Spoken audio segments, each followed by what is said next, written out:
চাচার একটা ছবি দেয়, যারা কাছে আছে দেখছেন না, হজ ক্যাম্পে না কোথায় বসেছিল, সাংবাদিক যে জিজ্ঞেস করতেছে কি করেন, আমার বাড়ি গাইবান্ধায়। করেনটা কি? কৃষি কাজ করি। জমি জায়গা বেচে হজে যাচ্ছেন না কিভাবে ভাই, একটু জানতে পারি?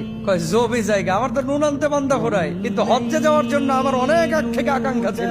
বলছে তাহলে কেমনে টাকা ম্যানেজ করলেন, কেউ দিছে নাকি বদলি হজটা?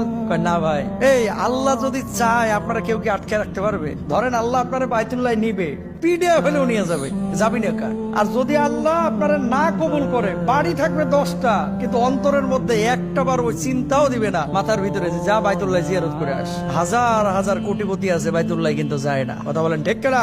এই ভদ্রলোককে জিজ্ঞেস করছে এত টাকা কোথায় পাইলেন? তিনি বলছেন আমার ক্ষেতের আইল বরাবর কিছু জায়গায় 18 বছর আগে কিছু গাছ লাগাইছিলাম। ইউক্যালিপটার সহ কিছু গাছ যখন আমি লাগাইলাম, লাগানোর পরে গত বছর যখন রেজিস্ট্রেশন শুরু হলো, একটা গাছ কেটে বেচলাম, 30,000 টাকা পাইলাম, ওটা দিয়ে হজ্জে রেজিস্ট্রেশন করে ফেললাম।